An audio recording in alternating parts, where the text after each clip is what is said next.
growing. The Subcommittee on Federal Lands will come to order. And I'd invite our first panel to take their seats at the table. Today, the Subcommittee on Federal Lands meets to consider 4 bills that seek either to improve visitor amenities or protect grounds of significance to the history of our exceptional republic. We'll begin with opening statements, and here's mine. Congressman John Katko of New York brings us H.R. 4202, which authorizes the National Park Service to conduct a special resource study of Fort Ontario in Oswego, New York, to evaluate the site's national significance and determine the suitability of its designation as a unit of the national park system. Fort Ontario was first established in 1755 to defend Americans during the French and Indian Wars, really the first time our nation dealt with organized terrorism. It played a role in the American Revolutionary War and the War of 1812 and served our country as hospital and training facilities and as a refugee center for the First and Second World Wars. In 1946, after nearly 200 years of active military use, Fort Ontario was transferred to the state of New York that has operated and maintained it ever since. Dating back even farther is Fort Frederica, established by James Oglethorpe in 1736 to protect the southern boundary of the colony of Georgia from the Spanish, a reminder of the commitment of earlier generations to defend our southern border. Spanish incursions were turned back in the Battle of Bloody Marsh in 1742, in which the fort's garrison delivered a decisive victory. By 1742, the fort's success made it obsolete, and it was abandoned until 1936 when Franklin Roosevelt preserved the archaeological remains through the Antiquities Act. H.R. 3480, authored by Congressman Buddy Carter, would authorize the National Park Service to acquire up to 275 acres for inclusion in the boundary of Fort Frederica National Monument in St. Simons Island, Georgia. In keeping with our pledge to restore the federal government as a good neighbor to the surrounding communities, this bill comes to us with the unanimous support of the local governments and civic associations in the vicinity. The next measure involves the U.S. Marine Corps War Memorial on Arlington Ridge. It includes the iconic image of U.S. Marines raising the flag at Iwo Jima. The law establishing this memorial forbids any structures in proximity to it, which creates a fairly straightforward mathematical problem. 1 million visitors a year, 0 permanent restrooms, enough said. Philanthropist David Rubenstein, who has become the guardian angel of our national monuments, has stepped forward with $5 million for repairs and rehabilitation of the memorial, and Congressman Don Byers has stepped forward with this bill to amend the original law and allow a portion of these funds to relieve us of this problem. Finally, Congressman Steve Knight of California brings us H.R. 5244, which would authorize the creation of a memorial in honor of those who lost their lives in the catastrophic collapse of the St. Francis Dam in Los Angeles County in 1928. That disaster made dam safety the sine qua non of dam construction and contributed to the engineer safety that is central to our modern dams. This memorial in the Los Padres National Forest would be created entirely through private donations. The bill would create a 440-acre national monument encompassing the area that was devastated in the resulting flood. In keeping with our determination to restore public access to the public lands, it would protect existing road access and grazing permits that are already allowed within the proposed monument and would protect an area that has experienced significant theft and vandalism in recent years. Congressman Knight's worked with local officials and others in the community in developing this bill. In considering these bills, we need to be mindful of the enormous maintenance backlog that now confronts the National Park Service and to minimize new commitments until that backlog is addressed. With that, I look forward to hearing from the members of Congress who've joined us to testify on their legislation as well as our other witnesses, and I now recognize the ranking member for her statement. Thank you, Mr. Chairman, and welcome to our witnesses. As we all know, this year marks the 100th anniversary of the National Park Service, and today we have the opportunity to review 3 proposals designed to support locally driven historic preservation efforts, broaden the appeal of our national parks, and promote good stewardship. We are also reviewing legislation that creates a new memorial and national monument managed by the U.S. Department of Agriculture. While that legislation is not strictly related to the National Park Service, its goals and historic preservation mission make it worthy of our consideration. National parks have been called America's best idea, but that idea must be allowed to adapt and evolve in order to preserve and honor our diverse American heritage. President Franklin Delano Roosevelt once remarked that, quote, "There is nothing so American as our national parks. The fundamental idea behind the parks is that the country belongs to the people, that it is in process of making for the enrichment of the lives of all of us," unquote. And expanding the reach of our parks also makes good economic sense. Last year's record-setting 307 million visitors supported $32 billion in economic activity, a 4-to-1 return on investment for every federal dollar that is appropriated to the National Park Service. This economic activity has irreplaceable ripple effects in neighboring communities that this committee has a responsibility to recognize. And in order to make sure of the continued support of our national parks by the American people, this committee must routinely evaluate visitor services and efforts at the local level to make historic preservation improvements at individual park sites. The bills on our agenda today help us meet these goals. The bill introduced by Representative Beyer, for example, seeks to improve visitor experiences at the Marine Corps War Memorial near Arlington National Cemetery by building a new visitor services facility, including permanent restroom facilities. Representative Katko's bipartisan legislation reflects the desire of his constituents to better preserve and recognize the national significance of Fort Ontario in western New York. Fort Ontario is a colonial and Revolutionary War era fort that was also used to house Jewish refugees fleeing persecution in Nazi Germany, the only one of its kind in our country during that time. As such, this legislation is a welcome reminder of our country's past commitment to the safe harbor of refugees seeking to flee the perils of war and political oppression around the world. Representative Carter's legislation seeks to expand the Fort Frederica National Monument in Georgia, which preserves a nearly 300-year-old military outpost and was originally designated as a national monument by President Franklin Roosevelt using the Antiquities Act. It is important to note this legislation would not be possible without the use of funds from the Land and Water Conservation Fund. Land to expand the monument will be purchased from willing sellers using money from LWCF appropriated by Congress, providing yet another example of why the Land and Water Conservation Fund deserves permanent authorization and full funding. While not directly related to the National Park Service, Representative Knight's legislation meets our shared goals of promoting more public access to our public lands, proper local stewardship, and supporting local preservation efforts. This legislation will allow the Secretary of Agriculture to accept donations to design and build a memorial in consultation with local stakeholders, including the state of California, local governments, tribal governments, and the public. The bill will also create a new national monument on 440 acres of existing Forest Service land, adding no new land to the federal estate. I look forward to hearing more about these individual pieces of legislation from each of you and the federal land management agencies after your testimony coming after your testimony. With that, I yield back. Great, thank you. And we'll now move to our first panel, and the chair is pleased to recognize a member of the subcommittee, Mr. Beyer, for 5 minutes. Thank you, Chairman McClintock and Ranking Member Tsongas. And Mr. Chairman, I should probably stop with your enough said comment, but I'm honored to be here on a panel of all freshman members of Congress to appear before you. This bill is an uncontroversial technical provision authorizing construction of a small restroom facility on the grounds of the Marine Corps Memorial, also known as Iwo Jima Memorial. Billionaire David Rubenstein donated $5.37 million to the National Park Foundation to be used for repairs and rehabilitation of the memorial and the surrounding grounds. And because of the donation, the National Park Service has been looking closely at the needs of the memorial and of the visitors who come there.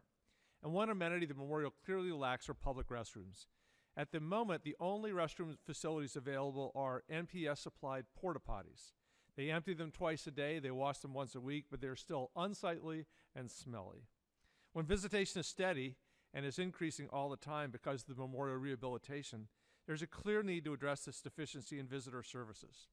The current statutory ban on additional structures in the Marine Corps Memorial Grounds dates to 2002 and had nothing to do with the restrooms. This was a debate over the location of the Air Force Memorial, which ultimately was located elsewhere. Therefore, this legislation is needed in order to authorize construction of the restroom facilities. The provision has already been passed by the Senate, and I'm pleased that the House is now considering it. The National Park Service has long wanted to build a small structure with water and restrooms at the Marine Corps Memorial because there are no such public facilities within several miles. Bicyclists, runners, and many, many, many visitors. This is in keeping with the broad policy of improving accessibility of the memorials on and around the National Mall.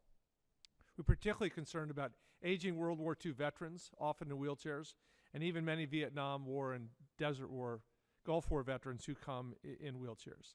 So thank you for your consideration. I look forward to your questions. Great, thank you very much. Now pleased to recognize Congressman Buddy Carter of Georgia for 5 minutes. Well, thank you, Mr. Chairman, for holding this hearing and for inviting me to provide testimony. My district, the 1st Congressional District of Georgia, includes all of Georgia's coastline and barrier islands in the southeast portion of the state, and just happens to be the best district in the nation. It was one of these islands that the founder of Georgia, James Oglethorpe, built a fort in 1736 to protect the new British colony from Spanish colonists in nearby Florida. St. Simon's Island was the site chosen due to its strategic position along the Frederica River, which, like the fort, was named in honor of Frederick Lewis, Prince of Wales. The star-shaped earthen fort was separated from the military town of Frederica by a moat and 2 wooden palisades. At its peak, Fort Frederica protected a town of 1,000 colonists. Oglethorpe's wisdom in selecting St. Simon's for Fort Frederica was rewarded in 1742 when his troops defeated the Spanish in the Battle of Bloody Marsh. After this decisive victory, the British claim over Georgia was solidified, and the Spanish no longer threatened the colony. With the Spanish defeated, Fort Frederica and the town were abandoned a few years later. Fort Frederica became a national monument in 1936 under the Franklin D. Roosevelt administration. Today, Fort Frederica National Monument is a popular destination in Glenn County, featuring portions of the original fort, excavated remains of the town's foundations, a museum, and extensive hiking trails.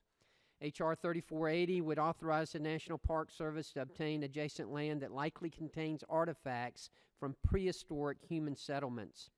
A portion of this land authorized by the bill is currently held in trust by St. Simon's Land Trust, a 501c3 charity stewarding the property. I've worked with community stakeholders and committee staff to address any concerns.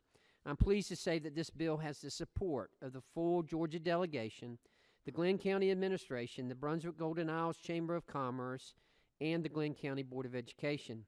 An amendment will be offered at markup that will reduce the number of acres authorized for acquisition down to 21 acres rather than 275 acres. The amendment will also reflect our conversations with adjacent landowners who are not interested in selling at this time, as well as important property rights language. The St. Simons and Golden Isles community are very supportive of Fort Frederica and this proposed expansion. I appreciate the work of the chair and the committee staff and my colleagues' consideration of H.R. 3480. Thank you, and I'll be happy to answer any questions you might have. Great, thank you very much. We now move from Georgia to New York. Welcome Congressman John Katko. Thank you, Mr. Chairman, Congresswoman Songus, and other members of the committee. I want to thank you for putting on this hearing today and allowing me to speak in my bill, H.R. 4202, the Fort Ontario Study Act. Overlooking the beautiful shores of Lake Ontario, Fort Ontario stands as a testament to the great history of Central New York and the important role the region has played in our nation's history. Fort Ontario was involved in nearly every major American war, from the French and Indian War in the 1700s to World War II. Serving first as a military installation during the French and Indian War, the Revolutionary War, and the War of 1812, Fort Ontario went on to be strengthened during the Civil War and utilized as a hospital camp during World War I. In 1994, President Franklin Roosevelt made a very important decision and declared Fort Ontario an emergency refugee camp. From 1944 to 1946, Fort Ontario served as the nation's only emergency refugee camp, providing shelter to close to 1,000 people during World War II. In recognition of the fort's use as a refugee shelter, primarily for Jewish people fleeing Hitler's Europe, the site also hosts a safe haven Holocaust refugee shelter museum, which, to say the least, is extraordinarily active. Following World War II, the fort was transferred to the state of New York to house war veterans and their families until 1953. Fort Ontario is now a National Historic Site and listed on the National Register of Historic Places. It draws residents from New York and visitors from across the nation and indeed across the world to experience a rich history of the fort in the Safe Haven Holocaust Refugee Shelter Museum. After I first visited Fort Ontario and the Safe Haven Holocaust Refugee Shelter Museum and met with the folks of Oswego, New York, which have rallied behind this 260-year-old fort in a very strong manner, and witnessed a tremendous history being preserved and passed on, I introduced the bill which I referenced previously. The legislation would commission a special resource study of Fort Ontario to evaluate the site's national significance and determine the suitability of its designation as a part of the national park system. Preserving this historic location as a national park will not only preserve the rich history, but has the potential to grow tourism and boost the regional economy of central New York. If I may digress for just a moment and refer the committee to the photo over here to your right. That's a photo of the refugees from World War II. That's situated in my office, and the first thing people see when they walk in is that photo. And I want people to see that to understand the historical significance and the lives it saved in World War II, and just what it represented as America being a place that people can come and start a new life. And it has had a tremendous impact on the city of Oswego and our region, and I encourage you to look at it after the hearing today as well. I appreciate the opportunity to speak today to advocate for the preservation of Fort Ontario and the Safe Haven Museum. They're irreplaceable and unparalleled pieces of our nation's history and the fabric of central New York, and I thank you very much, Mr. Chairman. Thank you. And finally, Congressman Steve Knight of California. Thank you, Mr. Chair and Ranking Member Tsongas. The St. Francis Dam is the second largest disaster in California's history, and there are 431 named victims of the St. Francis Dam collapse and flood. Entire families were killed in the early hours of March 12, 1928, as nearly 12 billion gallons of water was released due to the dam's failure and washed out from the San Francisco Canyon, located in my district, all the way to the Pacific Ocean, 54 miles through my district, through Julia Brownlee's district, all the way to the Pacific Ocean. The dam was a project of the great William Mulholland, best known for creating the LA Aqueduct system. However, this project ended his career and ended in a disaster, and one of the biggest civil engineering disasters in the nation. The failure of the St. Francis Dam subsequently changed the methods used to create new dams and set forth new standards across the nation, including the construction of the Hoover Dam. The dam site has remained unprotected and hidden for 88 years and needs to be protected, as well as establish a memorial for the victims and their families. To this day, I drive by the dam probably once every week or 10 days, and you could literally just drive by. You would never know it was there. My bill, H.R. 5244, seeks to memorialize these people who are perished at the site of the St. Francis Dam and create a 440-acre national monument to preserve the site for educational purposes and attract visitors. The remains of the dam are a local and national historical significance and should be protected and preserved for the future Americans. I want to thank Dr. Alan Pollack, who is here from California to testify on H.R. 5244, for flying to D.C. on such short notice to participate in today's hearing. The bill is a direct result of Dr. Pollack's efforts as president of the Santa Clarita Historical Society to memorialize the dam and the unfortunate loss of life at the site. He will provide a more in-depth history of the dam during his testimony. Mr. Chairman, I urge this committee to support the bill, and I yield back the balance of my time. Great, thank you. We'll now move to 5-minute questions from the members, and I'll begin. Mr. Carter, you mentioned that the bill will be amended to down to 21 acres, and this, as I understand, is to accommodate the wishes of local landowners who aren't interested in selling. Yes, sir, that is correct. And in order to get the support of the County Commission, the Board of Education, and the Chamber of Commerce, they were concerned about us adding so much property, 275 total acres. And in order to get their support, we went down to the 21 acres that's owned by the St. Simon's Land Trust, and they were all very receptive to that. They're very supportive of the mission and of the fort itself. That certainly meets one of our principal objectives on this committee, which is to restore the federal government as a good neighbor to those communities that are affected by federal lands. The St. Simon's Land Trust purchased the land that we're considering in order to prevent development. The question occurs, if that's already purchased for that purpose, why would the National Park Service need to purchase it again for the same purpose? Couldn't that land be donated? Well, certainly that is an option. The St. Simon's Land Trust, of course, would like to be reimbursed for the land so that they can use those funds in order to help be good stewards of other properties in the area that they are currently overlooking. So that was but they are under the impression and know perfectly well that they may not get reimbursed, or that they may not get reimbursed at the level in which they acquired the property. Okay, thank you. Mr. Knight, another of our objectives is to restore public access to the public lands. We're very concerned about policies that restrict such access. Could you discuss what provisions have been made to maintain a full public use and enjoyment of these lands? Absolutely, Mr. Chair. Motorized use will still be used. Grazing rights are still involved. Now, is that just current or current and future as well? It is current. That is current, and that will be in What future. about future grazing rights? This committee's received quite a bit of testimony on the importance of grazing for land management. Yes, the grazing rights And will that's another of our objectives, is to restore proper land management to the federal lands. Yes, sir, absolutely. The grazing rights will continue. Not just for those that are currently grandfathered in, but for future grazing as well? That is correct. Okay, great, thank you. Mr. Byer, major source of complaints by visitors to Washington is the poor maintenance of existing NPS restroom facilities. Granted, something's better than nothing, but have you had any discussions over plans to properly maintain this new facility? In fact, yeah, thank you for the question, Mr. Chairman. A lot of the more than $5 million coming from David Rubenstein, so not in our budget, is specifically to restore the Iwo Jima statue. They're now trying to get private money to restore the Carillon, which was donated by the Netherlands country. So the vast majority of the money, less than $1 million, the $1 million is the top for the new restroom facility. They're trying to cut that down as much as possible. All the rest will be used to maintain what we have there. Great, thank you. And finally, Mr. Katko, if the state of New York's maintained this site since 1946, why shift jurisdiction now? Well, two things. First of all, New York State has severe budget constraints, and the fort is starting to fall into pretty serious disrepair. And so that has kind of fueled some of the interest. And also just to preserve it as a national park and put it on the national park landmark status, or put it on the national park status, is going to help with tourism and help bring more people to the area to see it.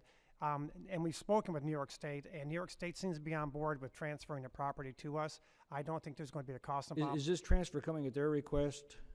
It's coming at the request of the committee, and there's a very strong community support to transfer it to a national park system. Okay, thank you. Yes. I'm done. Thank you, Mr. Chairman. It's great to have you all before us. Obviously, strong advocates for your local communities who are so invested in historic preservation. And Mr. Byer, I don't have any questions for you, but obviously from your testimony, adding these new facilities will clearly improve the visitor experience, and how fortunate you are to have a private benefactor who's done so much to protect the many landscapes and the many landmarks of Washington, D.C. So just to sort of commend you for that. And Mr. Carter, I wanted to go to you. You have said that this legislation will have to be amended so that only parcels that have willing sellers can be transferred to the Park Service. And that is good to hear, and it's about 21 acres. That's right. That is correct. Do you believe those additional acres are sufficient to the goals of the legislation? And if you could, again, sort of set out those goals. Well, I do. The National Park Service has done a survey of the area and has noted that there's a high probability that there are actually artifacts there that would be that would really help with the history, help to tell the history of Georgia, and really feel like the National Park Service would do a much better job at being stewards of that area, and for that purpose. And does this have bipartisan? You have referenced that you have the support of the delegation, so that obviously evidences strong bipartisan support. Absolutely. All 14 members of the Georgia delegation are in favor of this. That's good to hear. And Mr. Katko, to follow up on on your legislation, will this just to clarify, will this legislation create a new national park? Yes. Is it premised upon a study first, and what kind of study will this be? Well, it's just the study that the Park Service normally does before you have a precursor to having put on the Park Service registry, if you will. And we're told this is the next step you have to take before you go to the final approval. And I understand it's going to take a couple of years to do that. But as I want to reiterate again, the support is extraordinarily strong for it. And Congress does eventually have to approve all national parks, so the study will be the basis on which you bring this proposal forward. That's exactly right. And why are you, again, just to have you reiterate your testimony, why are you and your constituents interested in possibly creating a new national park? Well, I think we looked at it, and I had close consultation with the National Park Service before we instituted the bill. And first of all, I want to make sure it fit the criteria. And of course, we can't hold them to what their initial indications are, but the uniqueness of it is something that is interesting to the Park Service, and the fact that it's such a long historical significance. And when you walk the grounds there, it's hard to describe the history. And these buildings are built in the 1700s. They're falling into disrepair now that New York State's not even paying for the heat in the wintertime for the buildings inside the fort. And then, of course, with the significance with respect to World War II and the uniqueness of that, the international Jewish community is very, very interested in supporting this park, and both from a public standpoint and also a financial standpoint. And given that, and the fact that New York State seems to be ready to be willing to transfer the park to us, it seems like preserving this really a jewel of our history is definitely worthy of park recognition. It's my understanding that it would be the first National Park Service site dedicated to Jewish history in the United States. That's exactly right. And does it have a bipartisan support? Well, I've had some meetings up there, and I went to the meeting thinking there'd be 10 people there. And I walked in, and literally there was hundreds of people, standing room only, media's there, and the enthusiasm and a cross-section of people interested in this, it indicates to me it's not just a source of pride, but people really want to get this done, and the amount of support for it is overwhelming. And there's one woman I haven't turned on to you yet because she'll call you every day. But she calls me every day to ask me about it, and she was just retired as the head of the Safe Haven Museum. There is a very strong support for it. It's from a vast cross-section of the community. Well, it's always great to see these initiatives coming out of the local community that values historic preservation. Mr. Knight, a question around your legislation. Will it add any new land to the federal estate? No, it will not.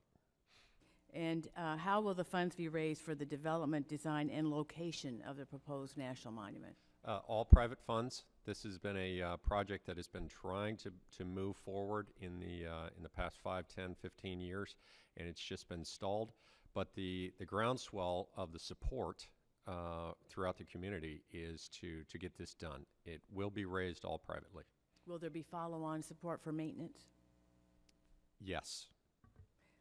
Great. Thank you very much. I yield back. All right, thank you, Mr. Heiss. Thank you, Mr. Chairman, for having the hearing, and thank each of you for your leadership on these 4 pieces of legislation.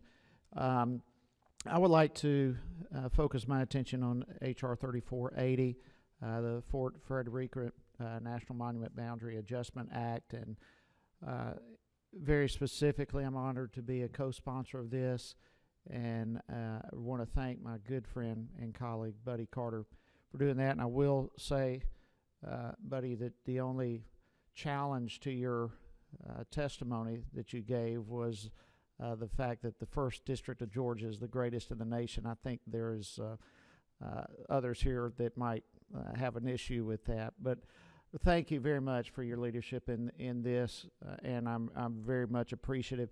Would you explain again, I know you've touched on this, but specifically the 21 acres north of the fort, how would that specifically add benefit both to the fort and the public as a whole? Well, first of all, the 21 acres was purchased by the St. Simon's Land Trust in 2007, and it was purchased from a land developer who was planning on building a subdivision there, and we very fortunate that the St. Simon's Land Trust had that foresight to do that, and they have currently been stewards over that property, but they recognize the fact that that property has been identified as having artifacts that could be very, very important to the history of Georgia and telling that complete story. And because of that, they'd like to have it in better hands and feel like the Park Service would be able to do a better job of that. The head of the area down there, the ranger down there has already said that he's going to expand it, take down fences, take down barriers so that we can have more hiking trails, and it'll really be more beneficial to the citizens who are coming down there to visit.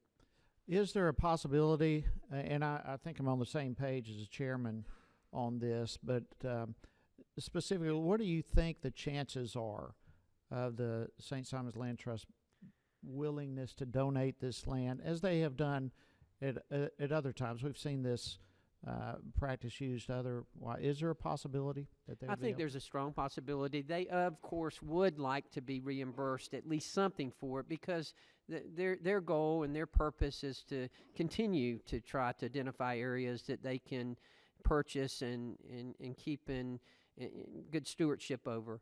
So we recognize that, but at the same time, they're constantly trying to identify angel investors or others who might be able to help in this as well.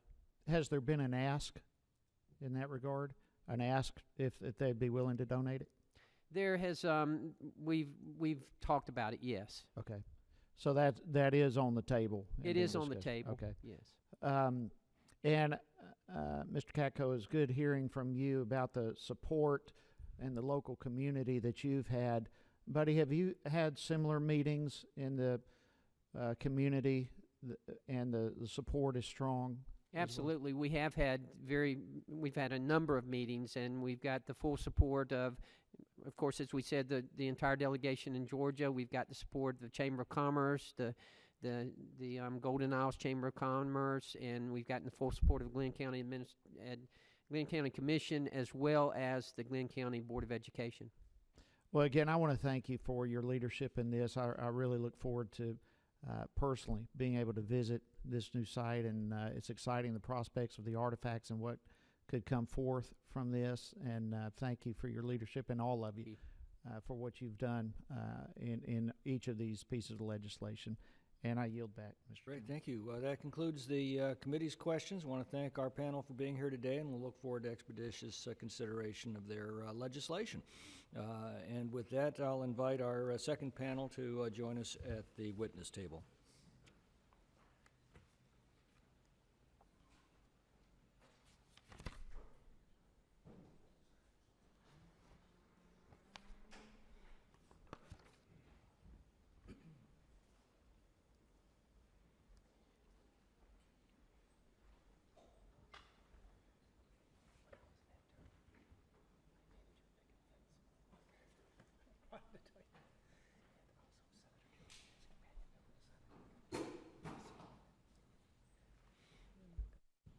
I want to thank our panel for being here today. I think you all know the rules. The attention span of a member of Congress is a maximum of 5 minutes, which is why we have these helpful lights to keep you within that time frame. If you, your full testimony, of course, will be included in the committee record in full. And with that, I'm pleased to recognize Mr. Brian Farabee, the Associate Deputy Chief with the U.S. Forest Service, for 5 minutes. Good morning, Chairman Mr. McClintock, Ranking Member Songus, and the members of the subcommittee. Thank you for the opportunity to present the views of the U.S. Department of Agriculture regarding H.R. 5244, the St. Francis Dam Disaster National Memorial Act. The department does not oppose H.R. 5244 and would like to work with the committee on this important piece of legislation. The department would like to work with the bill sponsors and subcommittee to reduce administrative costs and burden to the forest and region and identify any concerns with the current legislation. We believe we can accomplish this by creating a legislative map that would provide more detailed monument boundary lines that take into consideration existing land uses, management needs, and forest plan requirements, allowing the department up to 3 years instead of 2 to garner broad local collaboration and develop recommendations to the Congress regarding the planning, design, construction, and long-term management of the memorial, including the feasibility and economics of the scope of the project, allowing the department up to 4 years instead of 3 to develop the monument management plan, incorporate the additional work into budget cycles, and work with planning priorities. And finally, removing the act requirement to create a watershed health assessment for the monument area. This would be redundant work already being undertaken as a part of the forest-wide watershed restoration, forest-wide watershed condition framework. The legislation authorizes the Secretary to accept, hold, administer, and invest and spend any gifts, device, or bequests of real or personal property made to the Secretary for the purpose of developing, designing, constructing, and in managing the memorial. The Department supports this provision. This concludes my remarks for the St. Francis Dam Disaster National Memorial Act. And be happy to answer any of your questions, and thank you for the opportunity to provide this testimony. Great, thank you very much. Next we have Mr. Bill Shaddix, the Acting Associate Director for Park Planning, Facilities, and Lands within the National Park Service, for 5 minutes. Thank you, Mr. Chairman, other members of the committee. Good morning. Thank you for the opportunity to present the Department of Interior's view on the 3 National Park Service bills on today's agenda. I would like to submit our full statements for each of these bills for the record and then summarize. The Department supports enactment of H.R. 3480 that would expand the authorized boundary of Fort Frederica to include 4 new areas containing significant historical, archaeological, and natural resources, and would raise the legislative acreage cap. In 2014, the National Park Service completed the Fort Frederica Boundary Study and Environmental Assessment. This study was conducted to evaluate the potential inclusion of new areas to Fort Frederica. The study followed a recommendation from the Monument's 2002 General Management Plan that the MPS should consider the measures necessary to achieve the protection of nearby related sites. As part of the study process, the MPS considered the current boundary's capacity to protect and preserve the cultural, natural, and scenic resources integral to the monument, and the potential for new areas to complement the park's purpose. The MPS listed input from landowners, community members, and the interested public, and representatives of local government and other state and federal agencies. Based on this consideration and outreach, the study team developed a range of alternatives. Under the MPS preferred alternative, the Fort Frederica National Monument boundary would be expanded to incorporate approximately 173 acres and permit the acquisition of these areas from willing sellers. Also, the monument would acquire, manage, and interpret the new areas to ensure their preservation and enhance opportunities for public enjoyment. The Fort Ontario Study Act, the Department supports this act with amendments described in our written testimony. The bill would authorize a special resource study of Fort Ontario in Oswego, New York.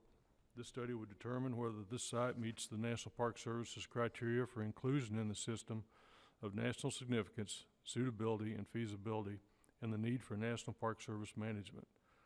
The study would also consider other alternatives for preservation, protection, and interpretation of the resources by the federal government, state, or local government entities, or private and nonprofit entities. Fort Ontario has played a role in virtually every major American conflict from the French and Indian War to World War II. The original earthen fort was built by the British in 1755 to protect key trade routes. Over the next century, the fort was destroyed, rebuilt several times as French, British, and Patriot forces battled for control of that area. During World War I, the fort and grounds were used as a training facility, and during World War II as the nation's only emergency refugee camp. It was conveyed to the state of New York in 1946 and is now a state park. It was listed on the National Register of Historic Places in 1970. The department also supports H.R. 4789 that would authorize the construction of a structure for visitor services to include a public restroom facility on the Arlington Ridge Tract in the area of the U.S. Marine Corps War Memorial. The construction of this facility would complement the recently announced rehab of the memorial and surrounding grounds, which have been made possible by a generous $5.37 million donation. The proposed structure would replace the existing portable toilets and hand washing stations with a permanent public restroom facility that would include a small area for signage and interpretive materials about the memorial and surrounding parkland. Mr. Chairman, this concludes my statement. I would be pleased to answer any questions you or any other members may have. Thank you. Great, thank you very much. And finally, the committee is pleased to welcome Dr. Alan Pollack, the president of the Santa Clarita Valley Historical Society, who comes to us today from Newhall, California. Thank you, Mr. Chairman and members of the committee, and thank you for allowing me to testify today on my dream, the St. Francis Disaster National Memorial Act. At 2.5 minutes before midnight on March 12, 1928, the majestic St. Francis Dam ruptured, sending a 140-foot wall of water down San Francisco Canyon and into the Santa Clara River Valley. The water traveled some 54 miles, decimating everything in its path through the towns of Saugus, Castaic Junction, Piru, Fillmore, Bardesdale, Santa Paula, and Satacoy, leaving in its wake massive destruction of property and the loss of some 431 lives, including many women and children, before emptying into the Pacific Ocean. The story of the St. Francis Dam is the story of Los Angeles itself. How the acquisition of water allowed a sleepy pueblo to grow into the major metropolitan city it is today. It is also the story of the tragic rise and fall of one of the most important historical figures in California history, William Mulholland. Mulholland had become a hero to the citizens of Los Angeles when he completed an engineering marvel, the Los Angeles Aqueduct in 1913, which brought a badly needed water supply to a thirsty Los Angeles. Without William Mulholland's feat, Los Angeles would not have been able to grow larger than 100,000 people for lack of enough water. After completing the aqueduct, Mulholland felt he had to do more to assure an adequate supply of water closer to the city. He therefore built a series of dams in Los Angeles, the last of which was the St. Francis Dam. Mulholland, a brilliant but self-educated man, was so trusted by his peers that he was allowed to make decisions on his own without any oversight by outside experts, and this resulted in tragic errors in the construction and location of the dam. The resultant dam failure is now considered to be the worst civil engineering disaster of 20th century America. The aftermath of the catastrophe resulted in multiple government inquests which made recommendations for dam construction that, to this day, make the lives of millions of Americans much safer. Following the dam break, a coroner's jury in Los Angeles made national headlines stating, and I quote, "The construction of a municipal dam should never be left to the sole judgment of one man, no matter how eminent." This terrible disaster generated huge banner headlines in newspapers all across the country, yet today few people have even heard of this catastrophe. Because of the politics of those times, as the years and decades rolled on, this second worst disaster in California history, and one of the worst disasters in all of American history, has been mostly forgotten along with the hundreds of victims of the dam break. A few years ago, I traveled to Pittsburgh, Pennsylvania to attend a medical convention. And during that trip, I visited the site of another dam failure in Johnstown, Pennsylvania, which occurred in 1889. And in that disaster, over 2,000 lives were lost to the Johnstown flood. When I got back home, I did some further reading on the Johnstown event, and I was struck by the many similarities between that disaster at Johnstown and the St. Francis. Both events were preceded by stories of intrigue and controversy. Both dams suffered from faulty construction. Both dams resulted in epic floods, resulting in massive devastation and loss of life. But there was one major difference I saw in the two sites. The site of the Johnstown dam break is now designated a national memorial, run by the National Park Service with rangers, a visitor center, museum, documentary film, and tours. At the St. Francis Dam site, after 88 years, there is, sadly, nothing but the ruins. And it was on this trip that I became determined to honor and remember the victims of the St. Francis Dam disaster by establishing a national memorial at the dam site that would include a visitor center, museum, memorial wall with names of all the victims. This bill has the support of over 8,000 citizens in the Santa Clarita area. Our quest for a national memorial has been featured in newspaper articles, local radio and television stations, and most recently in this issue of Newsweek magazine in April. In order to assist the Forest Service in this endeavor and to fulfill our dream of the St. Francis Dam Disaster National Memorial and Monument, we are establishing a nonprofit foundation with the mission of raising funds to help with the construction, maintenance, and staffing of the memorial. We will work hand in hand with the Forest Service to make this memorial a reality. and we would like to thank this committee for your consideration of this important bill. The over 400 victims of the St. Francis Dam disaster deserve to be remembered in this fashion. Thank you so much. Great, thank you. That concludes our second panel's testimony. We'll now move to questions from the members. I'll begin with Dr. Pollack. I grew up in Ventura County in the 1960s, and I can tell you that in those days, the memory of the St. Francis Dam disaster was still very vivid, very fresh, and very painful in the memories of so many who were then alive. In fact, when I was very young, I lived next door to a survivor of that disaster from Santa Paula. As time has gone on, those firsthand fresh memories have passed on with the times. And I think it's entirely appropriate that a memorial be established now to recognize the disaster and the good that followed from that disaster in the improvement of our dam construction. I'm pleased that the jurisdiction is being placed under the Forest Service, given the severe backlog we have in the National Park Service. But I'm also concerned with the workload concerns that the Forest Service has expressed. Priority one has got to be forest management. I appreciate their concern over integrating this project into their current workload, and I just want to be sure that with the adjustments that Mr. Farabee has outlined, the Forest Service is confident they can take responsibility over this project. Thank you, Mr. Chairman, for the question.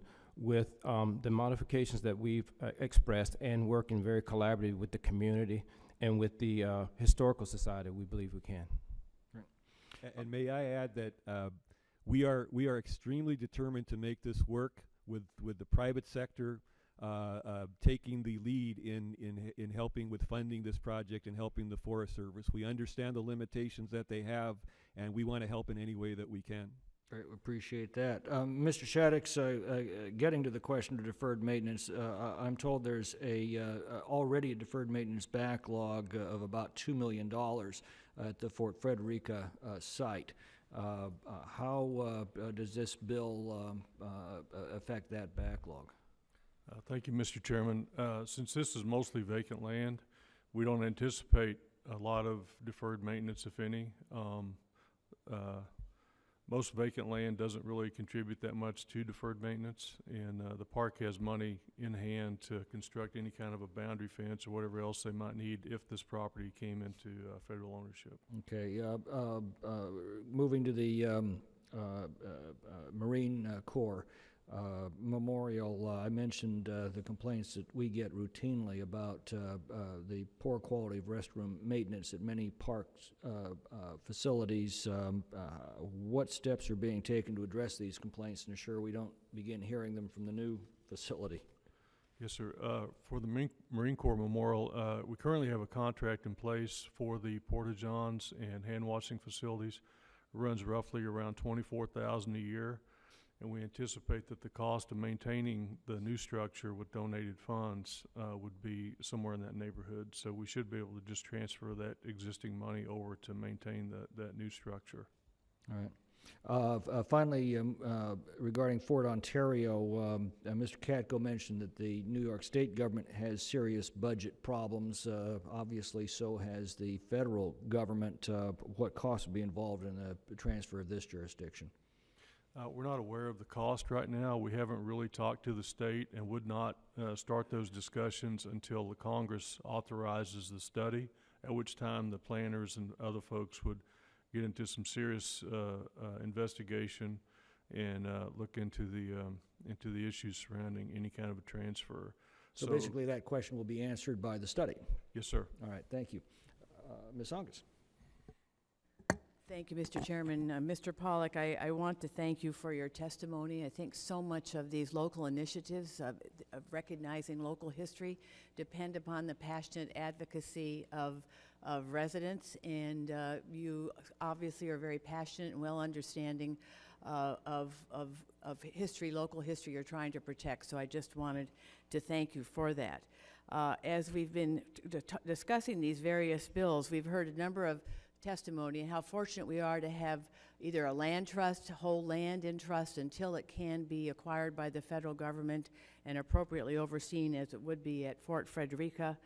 We're so fortunate, Mr. Byer is so fortunate to have a private philanthropist who recognizes the need for modern facilities at the Marine Corps War Memorial, and we're also very grateful for that. I know at St. Francis you're looking at private funds again, but the reality is some of these private individuals and their great generosity is made necessary by the ongoing cuts that we have put in place for our National Park Service. So just to give you an example, the National Park Service has a maintenance backlog of approximately $12 billion. In the past 10 years, the agency, which you're so thankfully responsible for managing some of our nation's most iconic sites, hosting over 300 million visitors a year, has had its budget decreased by 22%. The construction account for the National Park Service has declined by 62%, or $227 million in today's dollars over the last decade. So obviously the National Park Service does have real fiscal challenges, and so we're very appreciative of the private investors and private philanthropists who are so willing to help protect our nation's history, because in the end, this is our nation's history, and we're seeking to protect it for all Americans. But I wanted to go to you, Mr. Shaddix, and again talk about the Fort Frederica National Monument expansion legislation. Again, just to go back, how were the parcels in this expansion identified for inclusion into the National Monument? In 2002, there was a general management plan that recommended a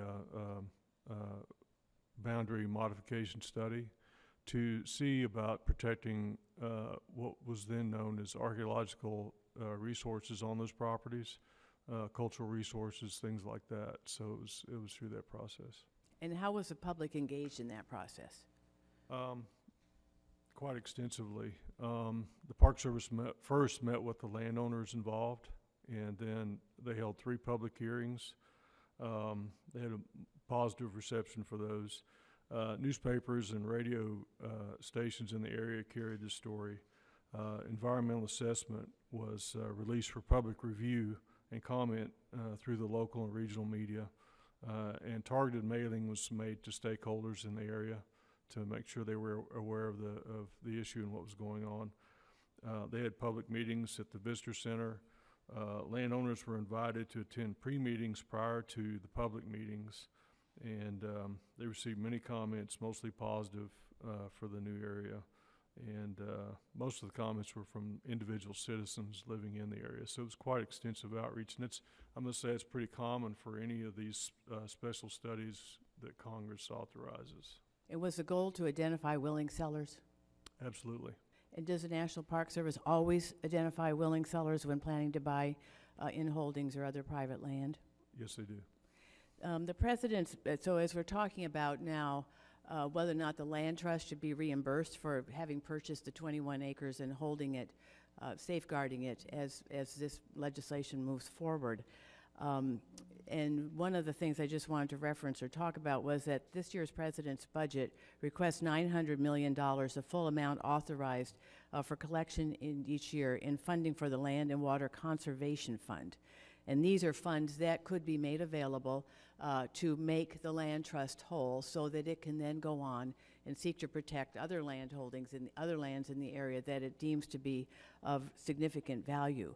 How would full funding of LWCF help this and other proposed boundary expansions? Well, full funding, of course, would be very beneficial for protecting these areas that the Congress has authorized previously, that the Park Service and other agencies are trying to protect to fulfill their mission. For the land trust specifically involved in some of these acquisitions, most of them are small in nature. We have a lot of mom and pop kind of land trusts that grow up out of interests in some of these units to try to help support. So, you know, revolving funds for land trust is very important. If the Park Service or any other agency could purchase their land, then they could roll over and protect something else. They can actually be more nimble and much quicker than the federal government, as you know, probably, to protect these lands. Great, thank you. Thank you. Thank you. Mr. Westerman. Thank you, Mr. Chairman. And as we consider these monuments and different kinds of designations, I know that the St. Francis Dam site, it would have a small 440-acre monument there.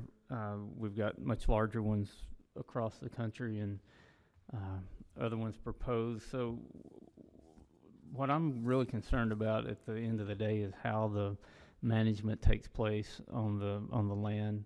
And so, Mr. Farabee, this is a question for you. If you could just explain in general.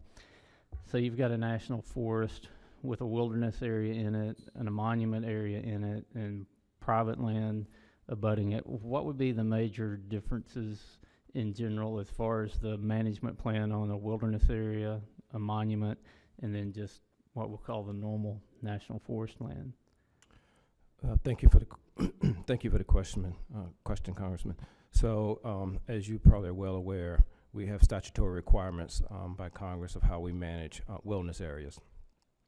What the forest, and so we would manage forest, wilderness areas in alignment with that requirement or those requirements. With respect to a monument, what we would do is we begin to have conversations with the community, really in a collaborative, from a collaborative perspective. And we would start to try to understand what the community wants to see with respect to that monument. And through those collaborative efforts and conversations, we would build a management plan. And that management plan would talk to how that piece of ground would be managed, what type of facilities, if facilities exist there, and just helps everybody collectively understand how we would manage that site from the day it was designated going forward, and how we would redeem our responsibilities, be it financially or otherwise. So could you just highlight some of the major differences between management on a wilderness area and on normal Forest Service land as far as timber management and access? So with respect to a monument, the enabling legislation for the monument could allow a number of things. So grazing can occur in wilderness, but grazing could also continue to occur on a monument. Maintaining access is typically things that we do with monuments. It's not limited, so you could have motorized access still occurring on a monument, for example, whereas you wouldn't not have a that in a wilderness. wilderness. Correct. Right. Yep. So as far as forest management practices, can you do control burns in a wilderness area?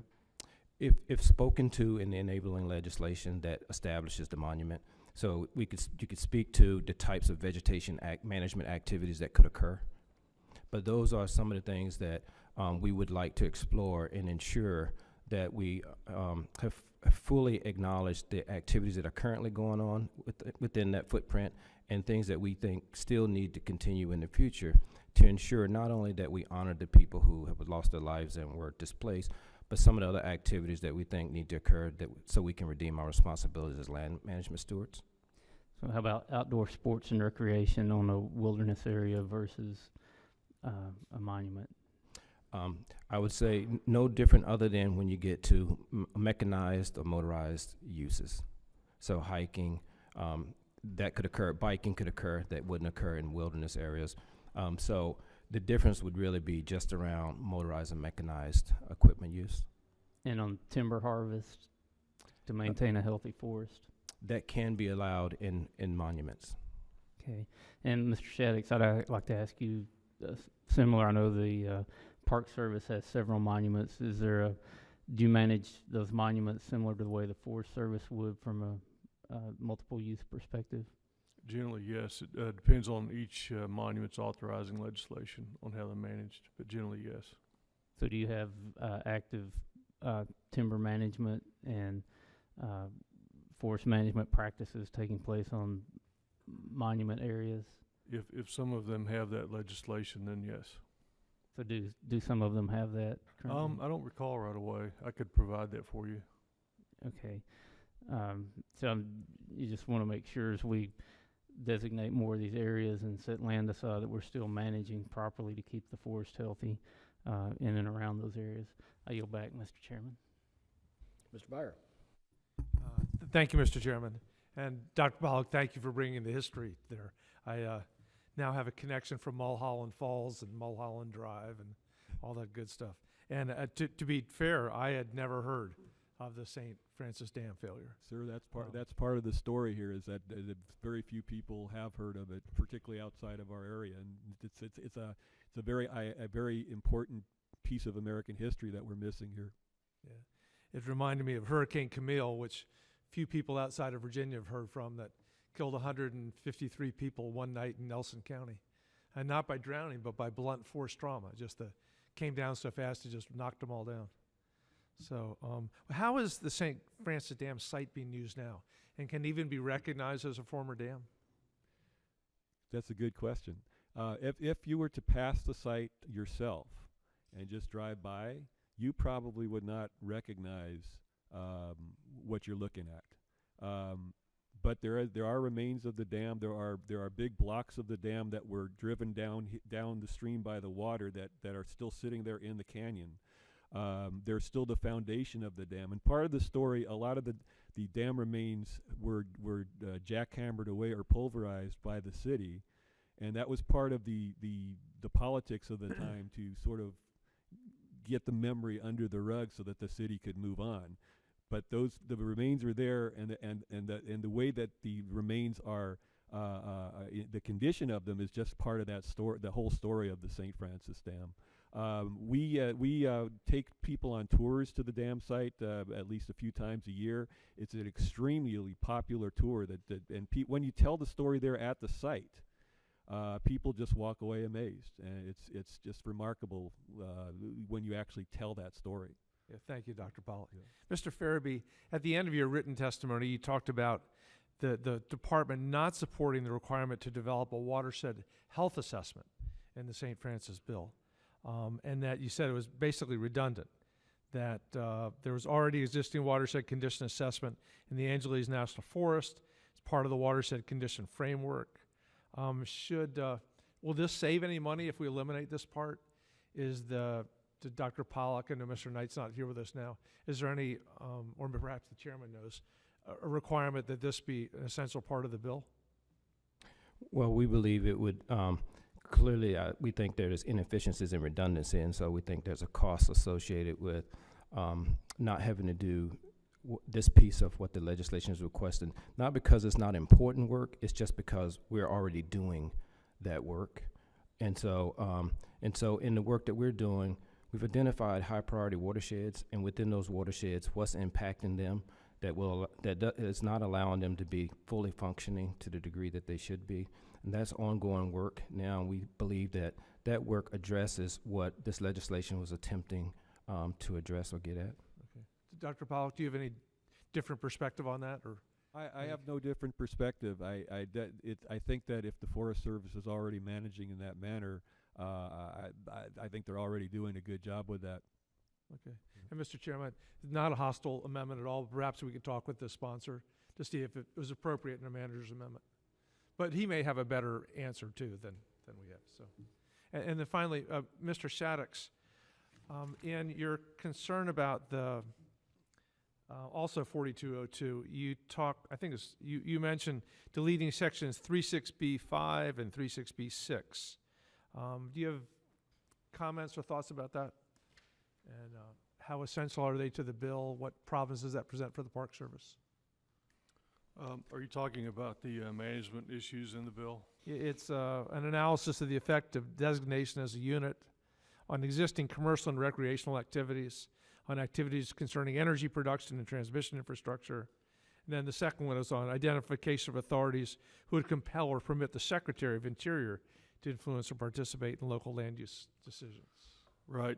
Yes, we have some concerns with that because energy production and transmission infrastructure, things like that, are outside the scope of the information that would be needed to determine if the area meets a criteria for inclusion as a unit. Again, Mr. Chairman, our sponsor's not here. Oh, actually, our sponsor is here. Oh, is here? Oh, I'm sorry. If there's no Congressman objection, Knight? the committee would invite Mr. Knight to join us at the rostrum. Hearing none, or at the table. And This was on the CATCO bill. okay, I'm sorry. Oh, I'm sorry, this is on the CATCO bill. My apologies. CATCO bill, yeah. I won't Sorry. answer on the CATCO bill. Okay. Any feedback on the watershed assessment, though? No, I think We've gone through about 10 iterations of this bill. We've looked at several different areas, several different issues. I think we've worked with the different groups very well.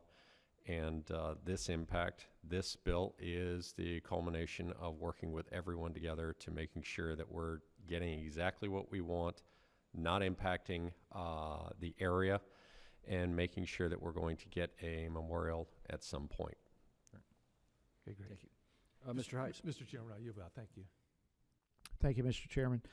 Mr. Shaddix, let me come back to you over the Fort Frederica bill. The 21 acres that is being proposed here, primarily, as I understand from the testimonies today, will be used for archaeological digs, artifacts, as well as hiking trails and that type of thing. Is that correct? Yes, sir.